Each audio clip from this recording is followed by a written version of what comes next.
Ikan-ikan dari Laut Merah, karya Danarto. Pagi itu saya mengantar beberapa ekor ikan kepada Kanjeng Rasul Muhammad SAW di rumahnya. Ikan-ikan yang saya jaring dari Laut Merah itu menjadi sumber penghidupan kami. Hidup bersama laut sebagai nelayan dengan keluarga ayah, ibu, dan 2 saudara perempuan. Kami mencipta ikan-ikan seperti mainan yang dapat kita panggil sewaktu-waktu. Ayah pernah bercerita bahwa para rasul dan nabi boleh dikata tidak makan ikan. Namun tidak mengurangi minat saya untuk mempersembahkan ikan yang barangkali saja satu saat dapat menerbitkan selera makan utusan Allah itu. Hidup sezaman dengan Kanjeng Rasul Muhammad rasanya seperti hidup di lingkungan yang tertata rapi dengan sendirinya. Dalam segala hal, kami umatnya diayomi seperti bibit tanaman kecil yang dipeluk dalam dadanya dari badai gurun. Beberapa ekor ikan yang saya persembahkan itu diterima sendiri oleh Kanjeng Rasul. Waktu itu hari telah beranjak siang. Beliau sedang menjamu makan beberapa orang tamu. Kesibukan sehari-hari tak mengurangi minat beliau untuk menemui siapa saja yang ingin menemuinya, termasuk anak nelayan yang belum 15 tahun ini. Beliau menatap sejenak ikan-ikan itu sambil mengucapkan terima kasih dan menjijingnya masuk ke rumah. Ketika saya beranjak pergi, Kanjeng Rasul menemui saya di belakang rumahnya untuk memberikan 2 ekor kambing, jantan dan betina. Ketika saya ragu-ragu untuk menerimanya, beliau mengatakan supaya saya memelihara kambing-kambing itu dengan baik. Ayah dan ibu penuh tanda tanya memandangi kambing-kambing itu. Sedang kedua saudara perempuan saya senang sekali menerima binatang-binatang itu. "Kamu jangan mengganggu Kanjeng Rasul dengan ikan-ikanmu itu," kata ayah. "Sudahlah," kata ibu.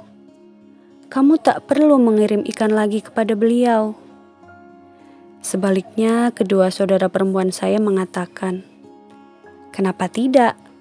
Kanjeng Rasul tentu senang menerima ikan-ikan itu yang jarang menjadi lauk makannya." "Kalian sok tahu," tukas ibu. Di laut lepas, Laut Merah, ayah dan saya terapung dalam perahu yang tenang. Sedikit demi sedikit kami mengumpulkan ikan-ikan segar yang kami jaring.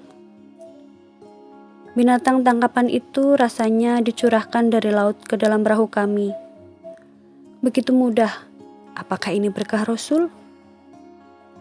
Tidak berapa lama perahu kami penuh. Tumbukan ikan itu bagai harta karun terkena sinar matahari. Rasanya kami habis menguras dasar laut. Sebelum kembali ke darat, kami beristirahat sambil menikmati roti dengan lauk ikan bakar bekal kami.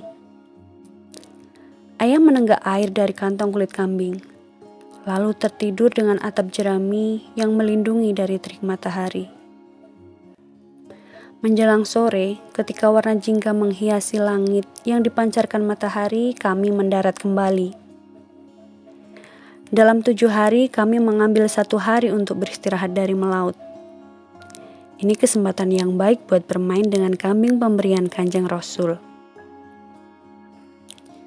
Kedua saudara perempuan saya cukup senang menggembalakan kambing-kambing itu di padang rumput di dekat oase. "Apa kamu senang bermain di sini?" katanya pada seekor di antaranya. "Rumputnya cukup lezat kan?" kata yang seorang pada seekor yang lain. Keduanya memperoleh kegembiraan seperti mendapatkan hadiah mainan. Di tepi oase yang ramai dikunjungi kafilah dari berbagai kawasan dan negeri-negeri jauh itu, saya tertidur dibuai angin sejuk pegunungan. Saya bermimpi, saya bertemu Kanjeng Rasul di tepi pantai Laut Merah. Beliau mencomot rembulan dan mencelupkannya di Laut Merah. Seketika air laut itu bergelombang. Saya terbangun karena pundak saya diendus seekor kambing mainan kedua saudara perempuan saya itu. Keduanya tertawa melihat saya yang kaget bangun. "Rupanya kambing itu tahu kamu tidak mandi," kata seorang di antaranya. "Bukan begitu," kata adiknya. "Kambing itu mengendus. Kok ada semak yang bisa mendengkur?" Keduanya tertawa sambil menghalau kambing itu dari sisi saya. Ketika saya berwudu untuk sholat asar dengan air oase itu, seseorang menghampiri saya dalam sosok yang membayang dalam air oase. Saya menoleh ke belakang, namun tidak ada seorang pun. Saya sholat berjamaah dengan sejumlah orang tua yang datang dari negeri jauh. Sosok yang membayang itu rasanya ikut bermakmum di belakang saya. Begitu selesai sholat, saya cepat-cepat menoleh ke belakang. Namun tak seorang pun tampak. Angin sejuk berembus. Matahari boleh jadi mau memberitahu siapa sosok saya ngerasakan kehadirannya itu. Tapi entahlah, dari jauh pada udara tak terjangkau, bergetar fata morgana, mendendangkan air yang tak tersentuh. Kedua saudara perempuan saya berenang di dalam lautan pasir, meraba-raba batas udara.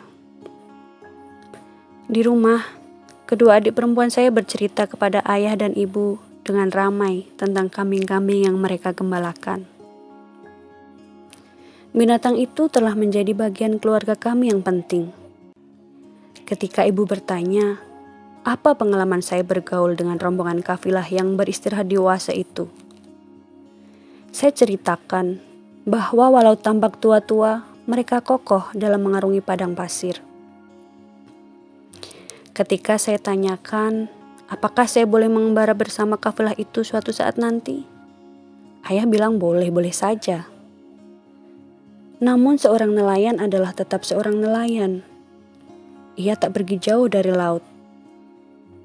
Kanjeng Rasul Muhammad SAW boleh dikata tak mengunjungi laut atau tidak beristirahat di tepi pantai. Beliau sibuk melayani umat dan harus beredar di antara umat di darat yang jauh dari laut. Beliau malah sering keluar masuk pasar untuk berbicara dan memberi wejangan kepada siapapun yang beliau temui. Saya sering mengikuti beliau berdakwah di antara umat yang berbondong-bondong. Saya mendengarkan beliau berbicara kepada khalayak yang duduk atau berdiri. Saya sering bersama ayah, ibu dan adik-adik, mengikuti beliau berdakwah kemana saja, sampai jauh dari rumah kami. Jika lelah, kami beristirahat dan menikmati bekal yang kami bawa dengan lauk ikan bakar.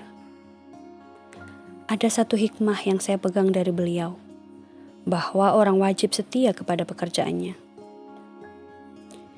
Dari Laut Merah yang bergolak, saat itu ayah sedang tertidur pulas karena udara panas dan kelelahan. Melompatlah seekor ikan besar ke dalam perahu kami. Saya kaget banget, panjangnya 2 lengan ayah yang terentang dan beratnya seberat tubuh saya. Ikan itu berkata-kata kepada saya. "Persembahkan saya kepada Kanjeng Rasul," kata ikan itu. "Bagaimana mungkin?" jawab saya. "Kamu pernah mempersembahkan beberapa ikan kecil kepada beliau. Kok kamu tahu?" "Persembahkan saya." "Bagaimana mungkin saya mampu membopongmu? Kamu begitu berat, dan jarak rumah saya dengan rumah Kanjeng Rasul cukup jauh. Ayolah, tolonglah saya." "Untuk apa kamu kepingin banget dipersembahkan kepada Kanjeng Rasul?" "Supaya Kanjeng Rasul berkenan menyentuh tubuh saya." "Untuk apa sentuhan tangan Kanjeng Rasul?" "Supaya saya bisa masuk surga." "Seandainya kamu seberat biji kurma, keledai bisa memanggul tubuhku." "Tidak ada keledai yang gratis. Carilah saudagar kaya yang dermawan yang mau meminjamkan keledainya." "Banyak saudagar kaya yang dermawan namun tak punya keledai." "Tanyalah keledai secara langsung dan minta tolong dia. Banyak keledai yang bisa dimintai tolong, tapi mereka takut kepada tuannya. Carilah keledai yang ringan hati, yang tak takut kepada tuannya. Banyak keledai yang ringan hati, namun tak mau memanggul ikan, amis. Carilah penjual parfum yang dermawan. Carilah penjual parfum yang dermawan, yang mau menyemprotkan minyak wanginya ke tubuh ikan. Dengan berkah Allah, akhirnya setelah beberapa hari berburu ke beberapa penjuru padang, saya temukan seekor keledai liar. Ia mau memanggul ikan gede yang berat banget dan bau amis itu. Alasan keledai itu, ia kepingin juga tubuhnya disentuh Kanjeng Rasul. Saya sengaja bertolak dari rumah malam hari, supaya tak diketahui ayah, ibu, dan adik-adik saya. Saya pamit mau ke rumah teman. Dengan sekuat tenaga, ikan gede itu saya gusar ke punggung keledai yang sengaja berbaring di tanah. Ikan itu lalu saya ikat ke tubuh keledai. Pelan dan tidak goyah. Saya tuntun keledai itu berjalan, melewati kawasan yang gelap dan terjal. Keledai itu tersandung, namun alhamdulillah tidak terjatuh. Keledai dan ikan itu tidak mengeluh. Rasanya keduanya akan memenuhi peristiwa yang paling menyenangkan dalam hidup. Di rumahnya, Kanjeng Rasul sudah lama menunggu kami di pekarangan. Beliau menerima persembahan ikan gede itu. Mula-mula ikan itu dielus-elus. Air mata ikan itu berderai dan mulutnya tak mampu berkata-kata. Beliau membopong ikan itu ke dalam rumahnya. Lalu beliau keluar rumah lagi. Beliau lalu mengelus-elus keledai itu, dan bercucuranlah air mata hewan berkaki 4 itu.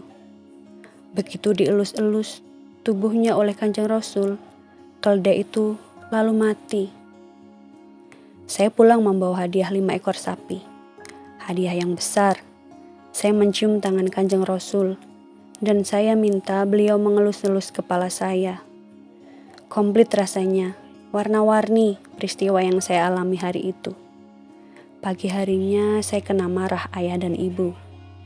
Namun adik membela saya. Tangerang, 1 Juni 2005.